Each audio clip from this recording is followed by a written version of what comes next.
New wildfires in Stevens County explode in size this weekend, where the evacuation levels now stand. The heat wave is just getting started across the inland Northwest. I'm tracking near record-breaking temperatures for the upcoming week. And a medical breakthrough offers hope for families dealing with ultra-rare genetic diseases.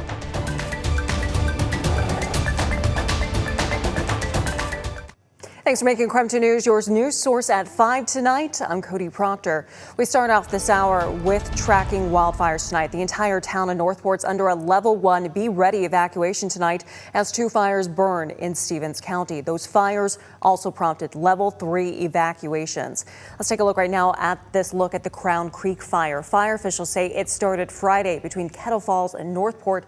At this hour, it's torched more than 1,100 acres. It is also not contained at all tonight.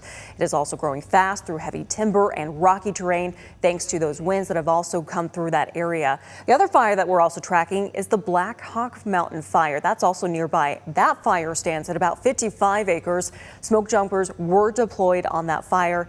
Fire authorities say both fires could still grow fast, making more evacuations possible. State mobilization's just been granted for these fires. In the meantime, take a look at your screen right now. This is a current look at those evacuations. You can see right there the colors for level 1, 2, and 3, and we're continuing to keep a close eye on this. Stevens County Emergency Management says the level 3 evacuations are in effect for the Marble and Onion Creek communities. Level 3 means go now. And as you can see right there on the map, you can see Northport sits right in the level 1 evacuations.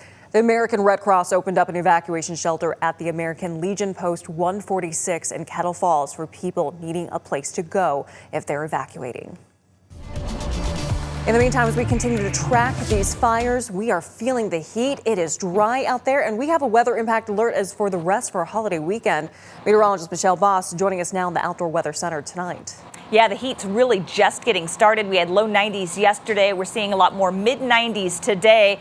Here's a look at temperatures across the region at the 5 o'clock hour. 94 in Spokane, 91 in Coeur d'Alene. But look down south, Lewiston, 103 degrees and triple-digit heats extending east into Orofino and northwest into Pomeroy. A little bit more cloud cover across central Washington have kept temperatures from being even warmer than they are. Lower 90s in Moses Lake, 95 in the Tri-Cities, 94 in Grand Coulee. We do have a red flag warning tonight through tomorrow morning for portions of north central Washington, looking at the potential for some isolated thunderstorms there. So lightning without a whole lot of rainfall. And what we're seeing right now, of course, we got a little bit of cloud cover across the inland Northwest. That probably kept us out of the upper 90s today, but have been seeing a few showers popping up here and there, very isolated in nature. And we're expecting more of that tonight and tomorrow morning. Here's a look at the short-term forecast. We're looking at partly cloudy skies here locally tonight. Partly cloudy tomorrow, upper 90s on Tuesday, upper 90s on Wednesday. It is going to be another extended heat wave.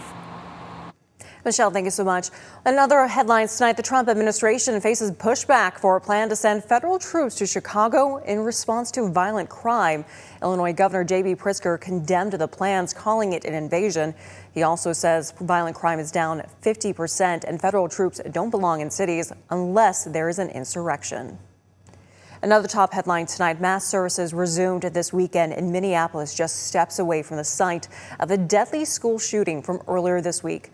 2 students died and more than a dozen others were hurt when a shooter opened fire from outside Annunciation Catholic Church Wednesday. As this community grieves the horrific loss, religious leaders, including Pope Leo and many lawmakers, are demanding action. Jen Sullivan reports more on how the community is grieving tonight. Outside Annunciation Church in Minneapolis, the memorial grows for the victims of Wednesday's mass shooting. We are here as believers, Catholics, to support this Christian community. Wednesday morning, a shooter opened fire outside this Catholic school, aiming into the church, shattering windows as students gathered during Mass. 10-year-old Harper Moisky and 8-year-old Fletcher Merkel were killed. 18 other people were wounded. If I could have got between those bullets. Father Zarin opening up about the terrifying moments that he witnessed inside. These glass windows now boarded up following the horror of what happened. Take my yoke upon you. Sunday Mass packed with parishioners. We are in a very low place. It's a place that we could never have imagined, even in our worst nightmares. As this community grieves, the head of the Catholic world sending a stern message.